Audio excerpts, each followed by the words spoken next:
Are you someone who thinks, or are you someone who feels?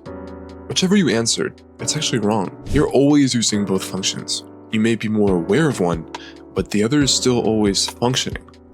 Most people associate too much with one side. For example, the overthinker attempts to solve everything with effort, but when pressure comes, they go slower and they can't keep up. And the one who feels too much trusts everything too much and ends up going in the wrong direction way too fast. Both are huge debuffs, and both come from the same mistake, which is treating intelligence like it's one mode or one function. It's actually 3 different layers, and today I'm breaking down all 3 realms of consciousness, and to properly utilize them yourself rather than them controlling your life. I'll be explaining consciousness, unconsciousness, and subconsciousness intelligence, all in order. Then I'll be explaining how to balance and utilize all 3. There are chapters, so if you need to go back to any section, feel free to. We'll begin with consciousness, the most common and popularized realm of intelligence. Conscious intelligence is intelligence that you are aware of when you have perceptions analyze yourself or your own actions. William James, the founder of American psychology, made this distinction over a century ago. The difference between the stream of the experience itself and the I that observes that stream. You are aware that you are experiencing whatever it is that is occurring, and that allows you to have an actual choice over the matter. It sounds confusing, so I'll elaborate a little bit more. So from the previous video, think of it like a hotbar. There are limited slots, and you select what goes inside of it. And you're also aware of every change inside the hotbar. Thus, you are conscious of it. Consciousness is the mode where you actually use effort. And the first thing you need to know about it is that it's extremely limited. So you can't do everything consciously at once. In fact, you can barely even do 2 things consciously at once. Research shows that multitasking is a concept that doesn't even exist. So the hotbar can have items in the slots, but you can only have 1 to 2 items in your hand at all times. So then what actually even makes consciousness useful? And how much can it even be used for? Well, George Miller's famous 1956 paper put working memory around 7 items. Later research had brought it down closer to around 4. So 4 items is basically the entire active capacity of the layer that you call yourself. Psychologists actually have measured this. It's called the working memory index, and you may know it from the core test that you take for your FSIQ. It is how much information you can hold in awareness while actively working with it. Not just remembering it, but manipulating it and using it. Working memory index is one of the strongest predictors of reasoning ability that actually exists because every conscious action you take goes through whatever is in your working memory index. That is also what Kahneman calls System 2, slow thinking, effortful, metabolically expensive, and limited by design. Because it's expensive, you reserve it for what actually needs it. So things like judgment, restraint, long-range planning, and decisions, all with serious repercussions that exist. All these things are conscious operations. And in this video, I'll be using Akiyama now to show the difference between the 2 forms, because I think that Akiyama is a great example of conscious activity. All his testing and planning is using conscious calculations. So for improving conscious ability, I have a few exercises you can use. A great thing to do is decision journaling, which is basically just writing down your reasoning for any actions or decisions you take. What this does is it forces System 2, or conscious thinking, to occur instead of operating subconsciously. Usually working memory and cognitive overload is what makes people fall short. So for developing that, doing back it's decent. 20 minutes of building back targets working memory index. And I know it's boring, but it's basically the point. Most people think that intelligence is purely conscious though. They believe that thinking in all capacities should be effortful, and that's completely wrong. You only want to bring things that are slower to the conscious mind, things like strategizing, planning, and other slow modes of thinking. Thinking and reasoning are 2 categories that are heavily conscious. Most of the subcategories within use slow, methodical thinking. I'd say reasoning is probably the most conscious, as you have to go step by step to make the logical inferences. For subcategories within thinking that are more conscious, I'd say critical, convergent, and applicative thinking. Now we're going to get into the world of the unconscious. I'd say this is a world which most people forget about or don't understand at all. Unconscious means exactly what it says. It means that you are literally unable to be aware of it. Sigmund Freud built his entire model of the mind on the claim that the unconscious is material that shapes your behaviors while not being able to perceive it. Carl Jung expanded on this idea, dividing it between a personal unconscious, which comes from your own history, traumas, and shadows. He also developed the collective unconscious, which is beneath that, which carries patterns, archetypes, and symbols, which is the structure of human perception before any individual experience actually begins. The unconscious is where dreams originate. The patterns, the symbols, and the motifs are all there because that is language that is most archaic and integral to the souls of humans. So this is also where the word persona comes from. Carl Jung used it for the mask that you put out and show the world, what's hiding the true self.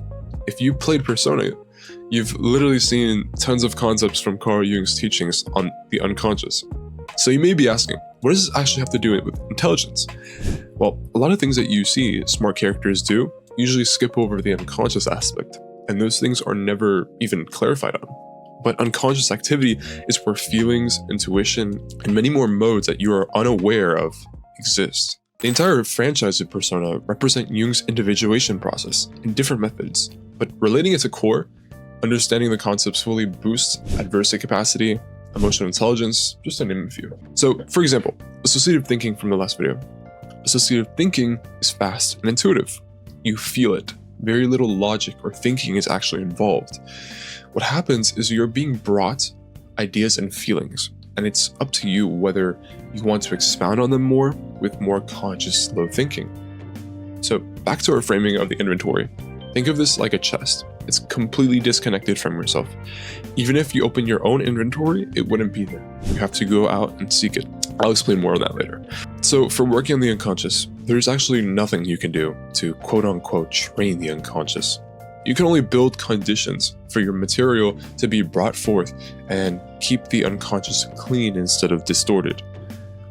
Active imagination is one of the best methods, I'd say, which is sitting with an image, a feeling, a symbol, or anything from a dream and letting it turn into whatever it wants on its own without you controlling it. So you can dialogue with the symbols or the images to further understand them. And the reason this works, even though it sounds like ridiculous, is because your unconscious will generate the responses, and the dialogue that you will receive back will be purely intuitive if you do it properly. Also, exposing yourself to things that you are avoiding is good for investigating the unconscious as well.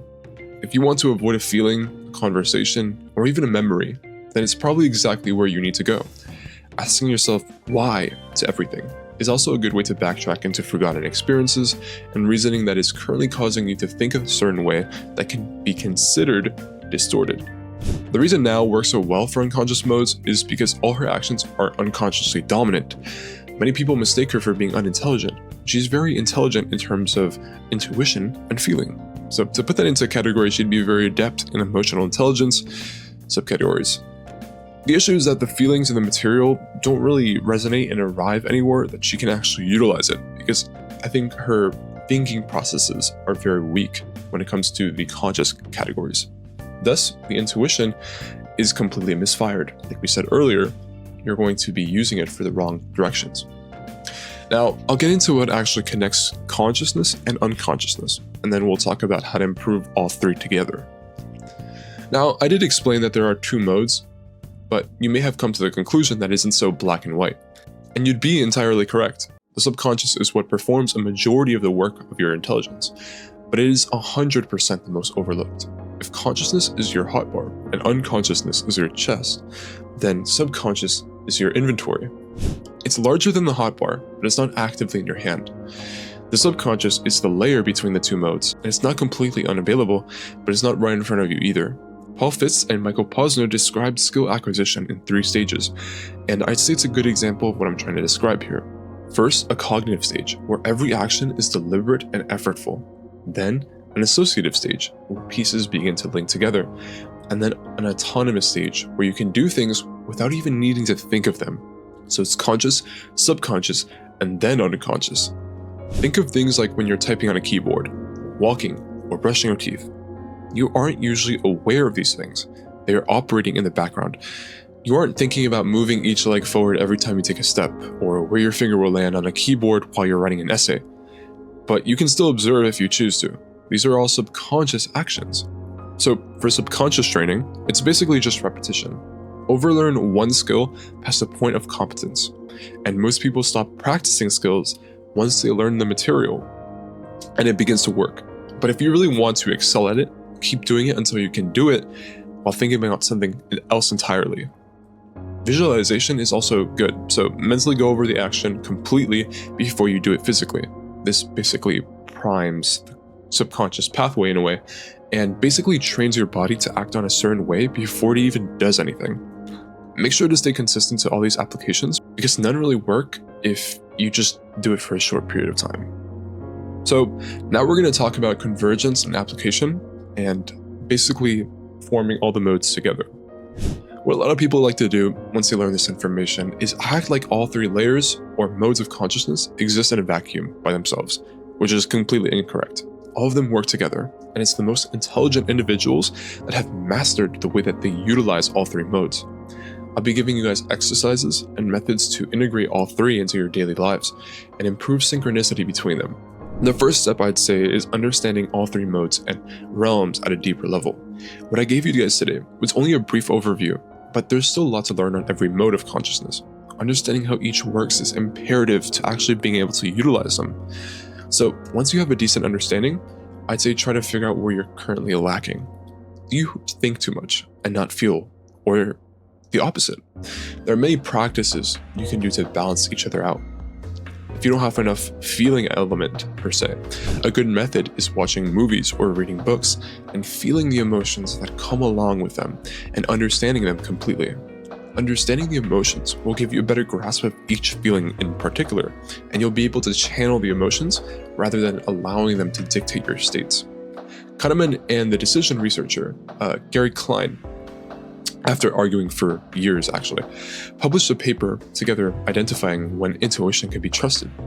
Environments with stability and prolonged practice are usually safe. Outside of those conditions though, gut feelings are usually useless. Conscious dominant operations work better when many variables are introduced and everything is less standardized. That's why you usually see Nao from Liar Game doing horribly in new games by herself. But with Akiyama there to balance her, she performs very well, even noticed by the Liar Game Corporation many times. And that is exactly what you have to do to balance the modes of each other. Too much conscious operation also has the same effect of not being able to operate within the realm, the more unconscious side. Intelligence is basically just a question of whether the layers of awareness and consciousness are supervising and in synchronicity with each other. So, secondly, understanding and diagnosing the issues within your unconscious before you can trust it. Carl Jung warns himself, all unconscious content left unexamined organize themselves, gain autonomy, and direct the individual's choices from the depths being the unconscious. The individual may experience results of this as circumstances or luck, but the unconscious is simply guiding their conscious actions. Carl Jung calls the process of examining the unconscious and bringing it to conscious individuation. Now you may ask, how can we bring these things that we are completely unaware of to our conscious mind? The unconscious will occasionally give you signals, dreams being the most obvious one. Carl Jung treated dreams as the unconscious mind speaking in symbols and patterns. And once you can understand those patterns, you can begin to understand your unconscious. Write down your dreams, analyze what they mean to you. I recommend reading Man and His Symbols, which will give you a good understanding of how to interpret the symbols and archetypes within your own mind. Intuition is not always true, and neither is a gut feeling. So going back to the example that we used before, instinct and intuition are only trustable in domains where you have a lot of feedback over a sustained, regulated period. Before acting on intuition, always double check yourself and make sure that your intuition is matching logical thought processes, which prevents you yourself from generating false confidence. Never disregard conscious operations when environments aren't stable. Those are the moments when you're most susceptible to slipping, leaking information, etc. And finally, applying this information to analyze others. You can read others' actions to an extent to understand what is going on in their unconscious mind as well once you're proficient enough. For example, when people are giving speeches and they start saying or other filler words, or even stretching and swaying or all that stuff, their conscious operations are overloaded. When people give public speeches, Most people compensate by using conscious activity to bring forth information. That's why practice makes it easier, because information is flowing from the unconscious. When you talk to your friend, you don't think about it, as you're unaware, and it allows you to usually be free of stuttering or nervous behavior. So, to put it all in one long TLDR, simply just understand that there are 3 modes of consciousness, and each has different functions. And you have to basically take it upon yourself to balance all 3. And it will be a long process. There will be lots of information that you won't be understanding very early on.